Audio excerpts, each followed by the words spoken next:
So మొత్తంగా Iran Israel యుద్ధంలోకి America enter అయింది. So దీంతో పరిస్థితులు ఏ విధంగా మారే అవకాశాలు ఉన్నాయి అనే అంశానికి సంబంధించి మనతో రక్షణ రంగ విశ్లేషకులు కనగంటి రమేష్ గారు మనకి జూమ్లో మనకు అందుబాటులో ఉన్నారు. ఆయనతో మాట్లాడదాం, మరిన్ని విషయాలు తెలుసుకునే ప్రయత్నం చేద్దాం. రమేష్ గారు నమస్తే అండి. ఇప్పుడు ఇరాన్ ఇజ్రాయెల్కి సంబంధించి యుద్ధంలోకి అమెరికా ఎంటర్ అయింది. సో ఇప్పుడు ఎటువంటి మార్పులు చేర్పులు జరిగే అవకాశం ఉంది? అట్లీస్ట్ ఇక్కడతో ఏమైనా పరిణామాలు మారే అవకాశం ఉందా? చాలా క్రూషియల్ ఫేజ్ ఎంటర్ అయిందండి. ఇరాన్ ఇజ్రాయెల్ మధ్య వారు ఆ రీజనల్ కాన్ఫ్లిక్ట్ నుంచి, ఆ రీజనల్ మిడిల్ ఈస్టర్న్ వార్ అనే దాని నుంచి నెక్స్ట్ స్టేజ్ కి అది వెళ్ళిందండి. Now it has become a global war. The moment United States of America has got into war in favour of Israel and nuclear facilities ఆ మూడు చోట్ల Natanz కానీ ఇన్ఫోసిస్ కానీ ఆ మూడు చోట్ల ఇరాన్ లో ఉన్న ఆ మూడు న్యూక్లియర్ ఫెసిలిటీస్ ని అమెరికా డైరెక్ట్ గా మరి అటాక్ చేయడం ద్వారా, బాంబింగ్ ద్వారా వాటిని మేము కూల్చేసేసాము. కాబట్టి ఇప్పుడు ఇరాన్ మేము చెప్పినట్టు వినాలి. ఎందుకంటే 40 ఏళ్ల నుంచి death to America, death to Israel అని ఇరాన్ అంటుంది. దానికి వ్యతిరేకంగా మేము దీన్ని చేపట్టాము.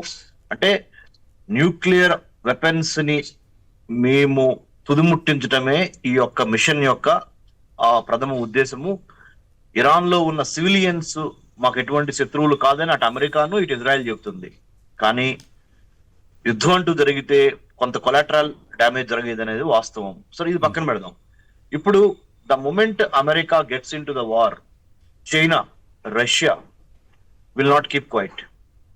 ముఖ్యంగా చైనా, రష్యా ఒక అవకాశం కోసం ఎదురు చూస్తున్నాయి. అక్కడ రష్యాకి యుక్రెయిన్ కి మధ్య జరిగిన కాన్ఫ్లిక్ట్ లో కూడా America, European Union in favour of Ukraine, రష్యాకి వ్యతిరేకంగా మరి లాస్ట్ కపుల్ ఆఫ్ 3 years నుంచి మనం చూస్తున్నాం ఏం జరుగుతుందో. రష్యా యుక్రెయిన్ మధ్య వార్ లో అమెరికా ఎక్కడుందో.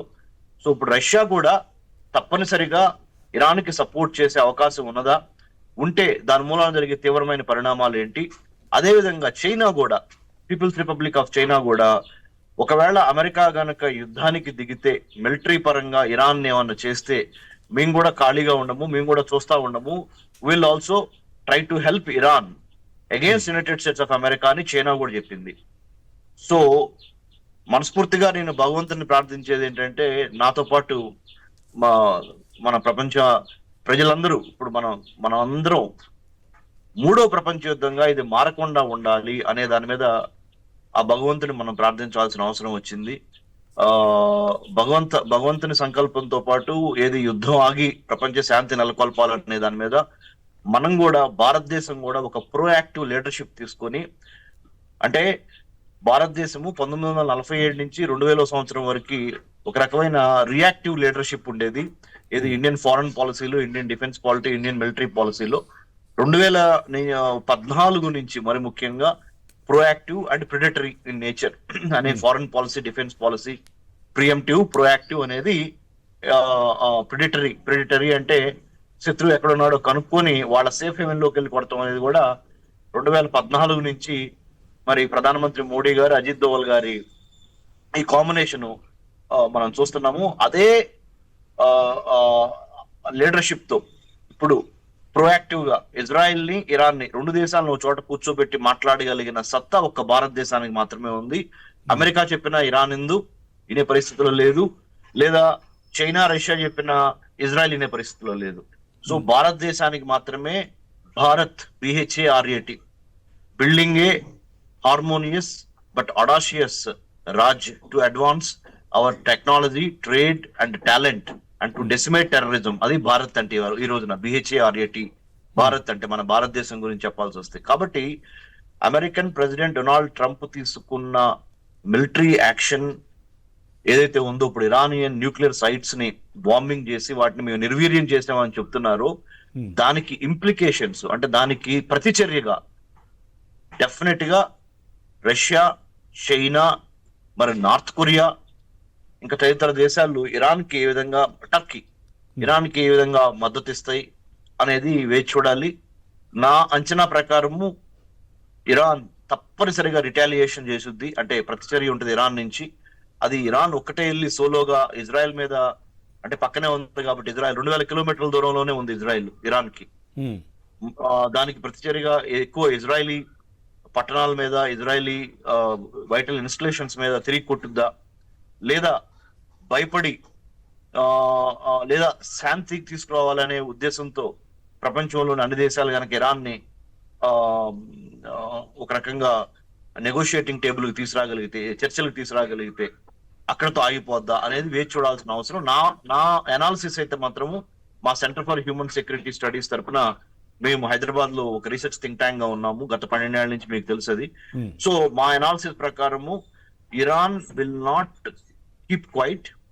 Iran will definitely retaliate, but that retaliation only air strikes ద్వారా ఇజ్రాయలీ ఎయిర్ స్పేస్ లోకి వెళ్ళి ఇజ్రాయలీ వైటల్ ఇన్స్టలేషన్స్ ని కొట్టిద్దా, అదైతే no doubt definitely it will do it. Iran will do it. But Russia, China, Turkey, North Korea కూడా ఏమన్నా join అయితే ఇది ఇరాన్ కి సపోర్ట్ గా, ప్లస్ ఇస్లామిక్ వరల్డ్ లో ఉన్న సున్నీ షియా డివైడ్ ని మర్చిపోయి ఆర్గనైజేషన్ ఆఫ్ ఇస్లామిక్ కంట్రీస్ అన్ని ఒక చోటకు వస్తే I think it's going to be a clash of civilisations. Some time back in early 1990 Samuel P Huntington చెప్పినట్టుగా this could escalate into a bigger. And ఇంకోటి రమేష్ గారు, actually ఇప్పుడు ఈ మొన్ననే ఇరాన్ కూడా హెచ్చరించింది, ఒకవేళ అమెరికా కానీ ప్రత్యక్షంగా దిగితే మాత్రం పరిస్థితులు ఇంకోలా ఉంటాయి, ఊరుకునే ప్రసక్తి లేదు అని. అండ్ వన్ మోర్ ఏంటంటే, ఇరాన్ కూడా ఈ అణుస్థావరాలు ఏవైతే ఉన్నాయో అండర్ గ్రౌండ్లో ఉన్నాయి కాబట్టి ఇజ్రాయెల్ దాడి చేసినప్పుడు కూడా అవి కనీసం అండర్ గ్రౌండ్లో ఉండడం వల్ల ఆ కెపాసిటీ, బాంబ్ కెపాసిటీ ఇజ్రాయెల్ దగ్గర లేదు కాబట్టి అమెరికా సాయం కోరుతుంది. కేవలం అమెరికా దగ్గర మాత్రమే ఆ రకమైన నిర్వీర్యం చేసే బాంబులు ఉన్నాయి కాబట్టి మేము తీసుకుంటున్నాం అని చెప్పి. Bunker buster bomb. Exactly. That's what I'm saying. ఇప్పుడు ఏదైతే ఒక లక్ష్మణ్ రేఖ ఉందో ఆ లక్ష్మణ్ రేఖని ఇరాన్ దాటింది, ఇజ్రాయెల్ దాటింది, యునైటెడ్ స్టేట్స్ ఆఫ్ అమెరికాను దాటింది. ఈ 3 దేశాలు ఆ లక్ష్మణ్ రేఖను దాటినాయి. ప్రపంచం అంటే ఇరాన్, ఇజ్రాయెల్, అమెరికా ప్రపంచం కాదు. ప్రపంచంలో 197 దేశాలు ఉన్నాయి. మరి 197 దేశాల్లో అంతా కలిపి మోర్ దాన్ 8 బిలియన్ పీపుల్ ఉన్నారు. అంటే 800 కోట్ల పైగా ప్రపంచ జనాభా ఉంటే 3 దేశాలు కలిపితే మహా అయితే ఒక 35 కోట్లు కూడా ఉండవు ఈ 3 దేశాలు కలిపి. సో ఒక 35 కోట్ల మధ్య జరుగుతున్న యుద్ధము 800 కోట్ల జనం యొక్క ఆర్థిక, రాజకీయ, సామాజిక, సాంస్కృతిక మిగతా డెవలప్మెంట్ ని శాసించే విధంగా ఉండకూడదు, నాశనం చేసే విధంగా ఉండకూడదు. కాబట్టి this is the time where India has to take a proactive stance along with like-minded nations of the world and try to put pressure, diplomatic pressure, political pressure, whatever, strategic angle lona, whatever, try to diffuse the tension between Iran and Israel on one hand, and on the other hand also Russia ki China kuda manamemonna ante if we can impress upon both Russia and China not to entangle with this particular conflict against United States of America and Iran, I think that's going to play a major role. ఏం జరిగిందో జరగాల్సింది జరిగిపోయింది.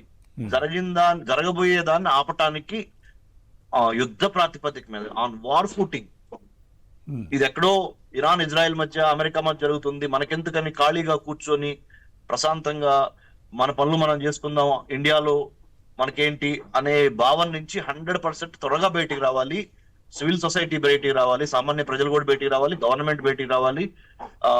వచ్చి ఏం సామధాన భేద దండోపాయాలు ఏదైనా సరే ఉపయోగించి ఇరాన్ కి, ఇజ్రాయెల్ కి మధ్య జరుగుతున్న ఈ వార్ ని కంట్రోల్ చేయకపోతే ఇది తప్పనిసరిగా నెక్స్ట్ స్టేజ్ కి వెళ్ళి 3వ ప్రపంచ యుద్ధంగా మారినా ఆశ్చర్యపోవద్దు.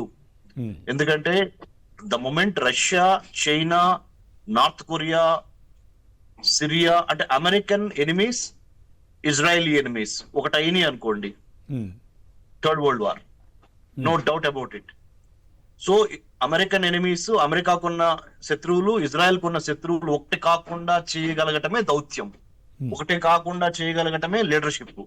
అది ఏ విధంగా చేయాలి అనే దాని మీద strength, weakness, opportunity, threat immediate గా ఆన్ వార్ ఫూటింగ్ స్వాట్ అనాలిసిస్ చేయగలిగి భారతదేశంలో మన ఢిల్లీలో ఉన్న మన South Block Ministry of External Affairs కానీ, మన నార్త్ బ్లాక్ లో ఉన్న మిగతా ఇంపార్టెంట్ MHA, MOD ఏవైనా కానీ, మినిస్ట్రీ ఆఫ్ డిఫెన్స్ కానీ and under the national security secretariat council Shri Ajit Doval గారి నేతృత్వంలో I think we have to act quick, because మనము మిడిల్ ఈస్ట్ నుంచి, గల్ఫ్ కోఆపరేషన్ కౌన్సిల్ కంట్రీస్ నుంచి చాలా వరకు న్యాచురల్ క్రూడ్ ఆయిల్, పెట్రోలియం తదితరవి మనం ఇంపోర్ట్ చేసుకుంటాం.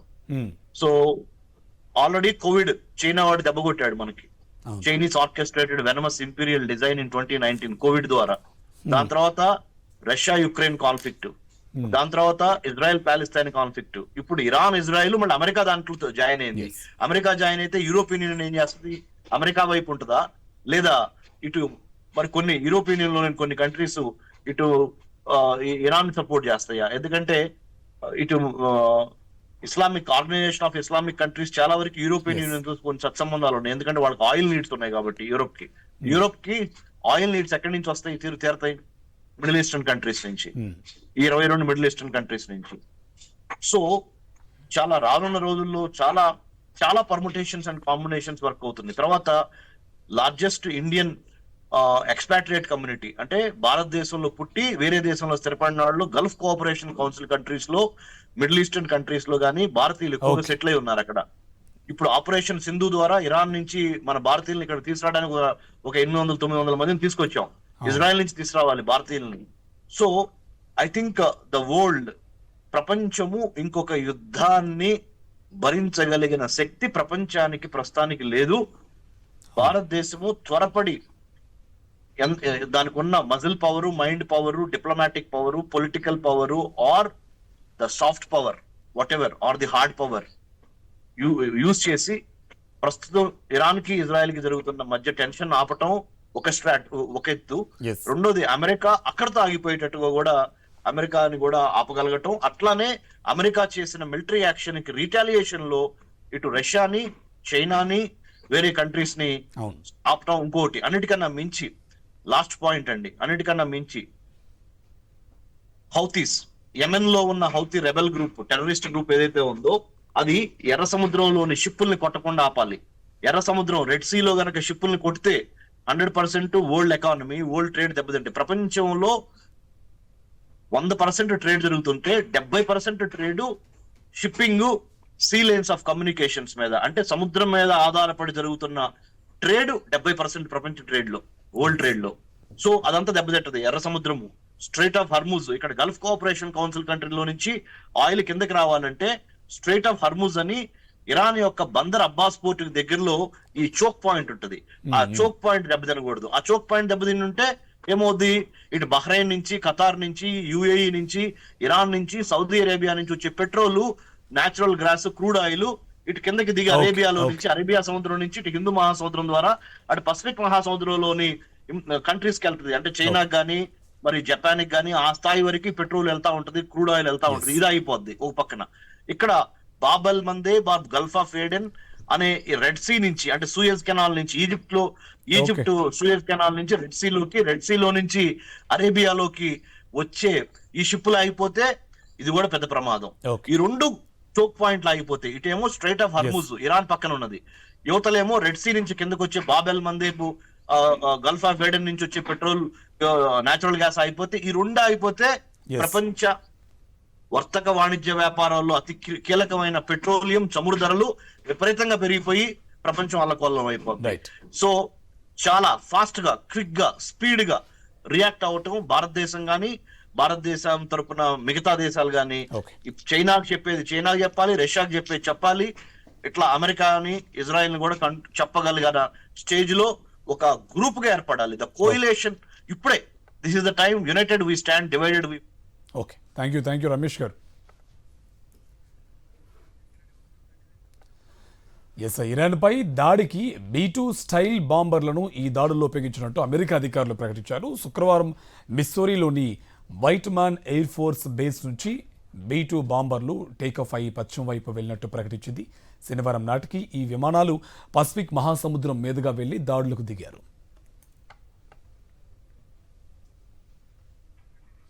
B2 బాంబర్ల రాడార్ క్రాస్ సెక్షన్ చిన్న పక్షికి సమానంగా ఉంటుంది. అందువల్లే వీటిని సాధారణ రాడార్లు పసిగట్టే అవకాశం లేదు. ఒక్కో B2 బాంబర్ 2 ఆయుధాలను మోసుకు వెళ్ళగలదు. 15 టన్నుల బరువు ఉండే 2 బంకర్ బ్లాస్టర్ బాంబులను మోసుకువెళ్లే సామర్థ్యం ఒక్కో దానికి ఉంది.